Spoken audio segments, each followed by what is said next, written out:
अस्सलाम वालेकुम students, this video is for class 9। ये सेकंड पार्ट है। कलकत्ता पोएम जो पढ़ा रहे थे उसका सेकंड पार्ट है। पहले पार्ट में हम लोगों ने पढ़ लिया था कि किस तरह कवि कलकत्ता आते हैं और वो यहाँ कब आए थे पहली दफ़ा और किस हालत में आए थे, ये सब हम लोग पढ़ चुके हैं। वो कलकत्ता बार बार आना चाहते हैं। वो पहली बार कलकत्ता आए थे अपने बाबा के कंधे पर बैठकर, और फिर दोबारा आया जब उनके गांव से पहला ग्रुप मजदूरों का चटकल आया था तो वो भी उसके साथ आए थे। और उनको कलकत्ता इतना अच्छा लगता है कि वो बार बार यहाँ आना चाहते हैं। ऐसा लगता है कि ये कलकत्ता जो है सागर के किनारे नदी, गंगा नदी में समाया हुआ है। तो हम लोग यहाँ तक बने उड़हुल तक पढ़ चुके हैं। अब इस वीडियो में हम लोग आगे कविता पढ़ेंगे।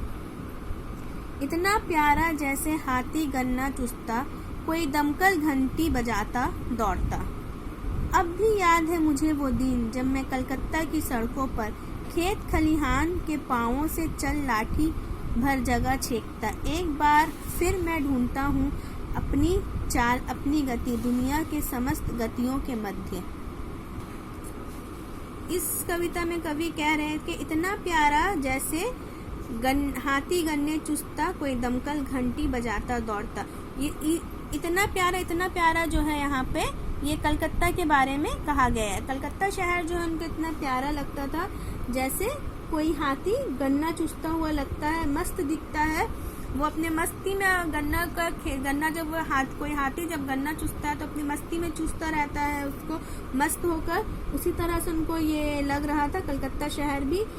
इसमें इतनी उत्सुकता है, यहाँ की इस शहर में इतनी उत्सुकता है जैसे घंटी बजाता हुआ दमकल की गाड़ी। जिस तरह से दमकल गाड़ी जब जाता है बहुत तेजी से जाता है, उसी तरह ये शहर भी जो है बहुत, इस शहर के अंदर जो है बहुत उत्सुकता है। ठीक है। अब भी याद है मुझे वो दिन जब मैं कलकत्ता की सड़कों पर, और कवि को अब भी याद है वो दिन जब वो कलकत्ता की सड़क पर अपने लिए जगह छेका करते थे। जगह छेकना मतलब कैप्चर करना, अपने लिए जगह वो कैप्चर किया करते थे। ठीक है। ऐसा वो उस तरह किया करते थे जिस तरह खेत खलिहान में बांस की लाठी भर का जगह घेरा करते थे। और वो ऐसा उस तरह करते थे जैसे खेत खलिहान में जब कोई चलता है ना तो जगह छेकता हुआ, जगह को कैप्चर करता हुआ चलता है लाठी से, उसी तरह से वो भी यहाँ पे चल रहे थे। ऐसा लगता था लाठी भर का जगह अपने घेर कर वो चल रहे हैं। ठीक है। एक बार फिर मैं ढूंढता हूँ अपनी चाल, अपनी गति दुनिया की समस्त गतियों के मध्य। और अब वो फिर एक बार कलकत्ता में अपनी चाल, अपनी गति को ढूंढ रहे हैं।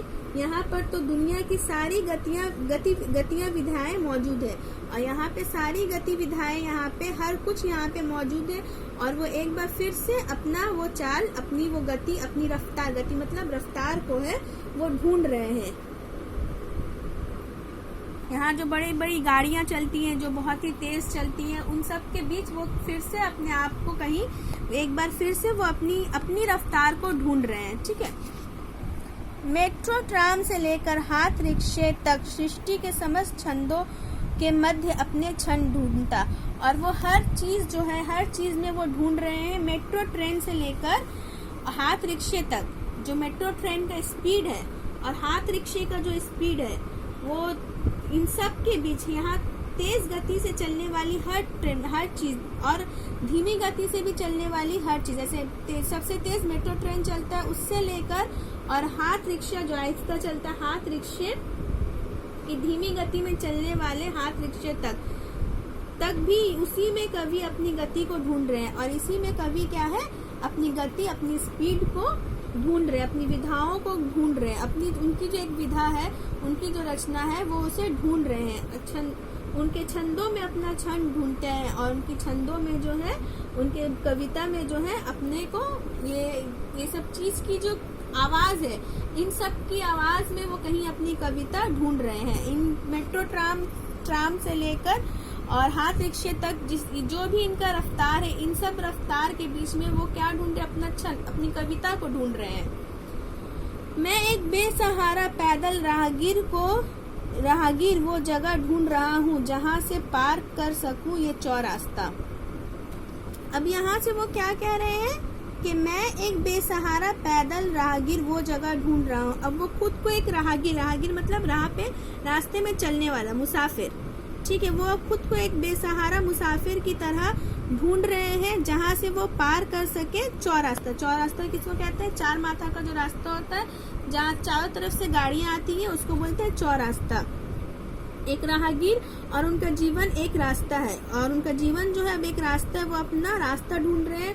वो बेसहारा है, उनका कोई मदद करने वाला नहीं है। अब वो क्या बिल्कुल बेसहारा है और उनका कोई मदद करने वाला नहीं है। वो अपने जीवन रूपी सम्मिश्रित योगों से भरे हुए हैं, और उनका जो जीवन में है, जीवन जो उनका है वो सम्मिश्र बहुत सारे चीजों से, बहुत सारी घटनाओं से भरा हुआ है, ठीक है।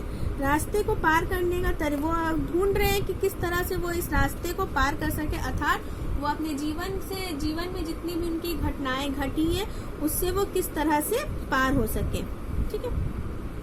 लाल हरी पीली कौन सी बत्ती है मेरे लिए?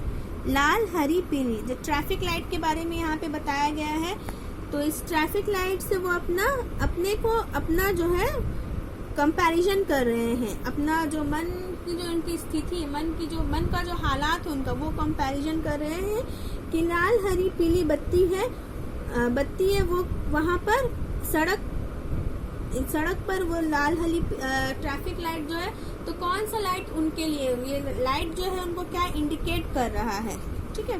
सड़क पर जो है गति जो है, रफ्तार जो है गाड़ियों का बहुत तेज है, बहुत तेज रफ्तार है। कवि उस ट्रैफिक के बीच में फंस गए, मतलब अपनी जिंदगी की समस्याओं के बीच में कवि फंस गए। कहने का तात्पर्य ये है कि वो अपनी जिंदगी की समस्याओं के बीच में वो फंस गए हैं और उनको समझ में नहीं आ रहा है कि वो किस तरह से इससे बाहर निकले, और इन सब चीजों में वो अपनी कविता जो उनकी कहीं खो गई है उसको ढूंढ रहे हैं, ठीक है। इसी तेज रौ के बीच, इसी फुटते नक्सिर, इसी ट्रैफिक के बीच, और इसी ट्रैफिक के बीच में क्या हुआ है, वो फंस गए हैं।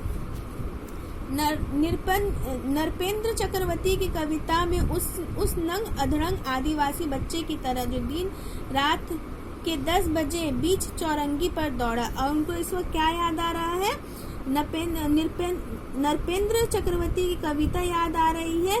उस कविता में क्या है, एक नंग धड़क बच्चा है जो पूरा नंगा है, ठीक है, आदिवासी बच्चा है जो चौरंगी, उस आदिवासी बच्चे की तरह वो अपना हालत को महसूस कर रहे हैं, जो चौरंगी के रास्ते पे रात 10 बजे रात को दौड़ रहा है। और वो बच्चे से खुद को वो कविता में बच्चे के बारे में बताया गया है कि किस तरह से एक आदिवासी का बच्चा, नंगा बच्चा जो रात के 10 बजे चौरास्ते पर दौड़ रहा है, तो उनकी जो स्थिति है, कवि की जो हालात है, स्थिति जो है वो उस बच्चे की तरह ही हो गई है कि वो किस तरफ जाए समझ नहीं आता। और कवि कहते हैं कि रात हो जाने से क्या हुआ है, चारों तरफ रफ्तार जो है रुक गई है, सारे चहल पहल शहर के कोलाहल में स्तब्ध आ गए, मतलब चारों तरफ जो चहल पहल हो रहा था, जो रास्ता इतना बिजी था, अब क्या हुआ, थोड़ा रुक गया है, ठीक है। अब बस एक गति पूरी पृथ्वी पर बस एक उस नंगे आदिवासी बच्चे का दौड़ना, झूलते चूल देह से टपकता जल, उस गति उसकी वही गति मेरी बज उठी चारों तरफ भेड़ी।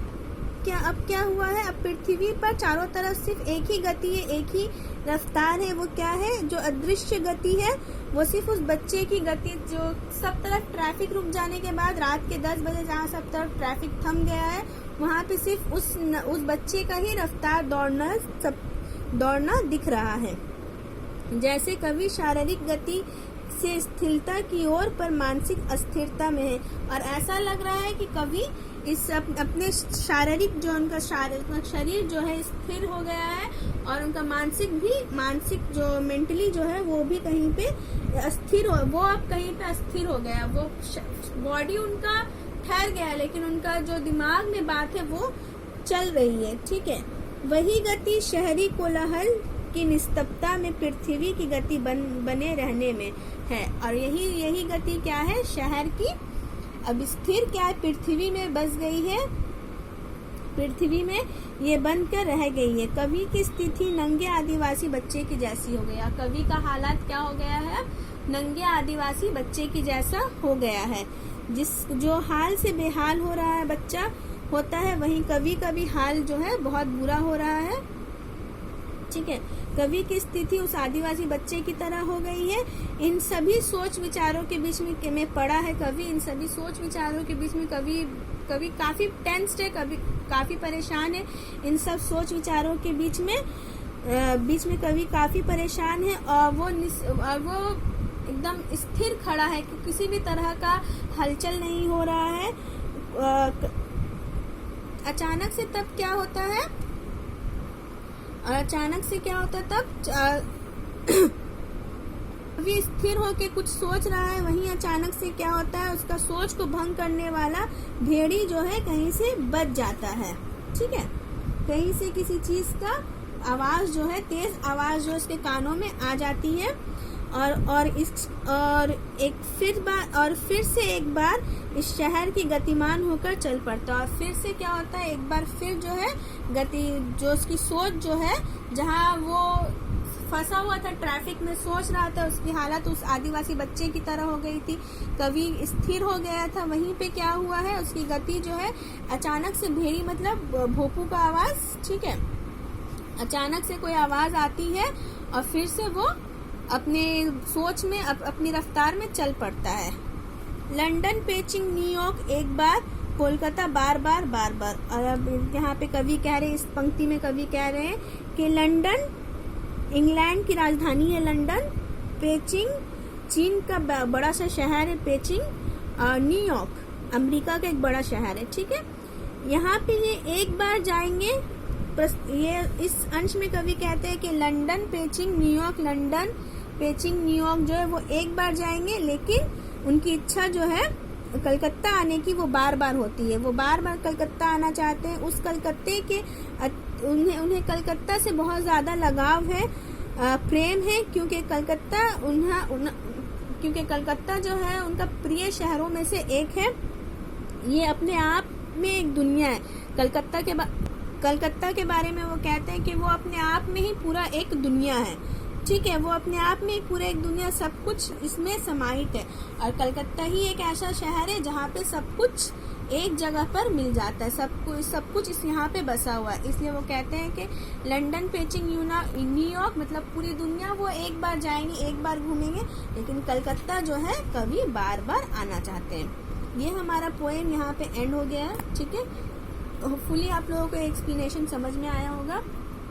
इसका डिस्कशन क्लास में, जब ऑनलाइन क्लास होगा तो हम लोग कर लेंगे। ठीक है, पोएम यहाँ पे एंड हो गया है। ठीक है बस, ठीक है, अल्लाह हाफिज।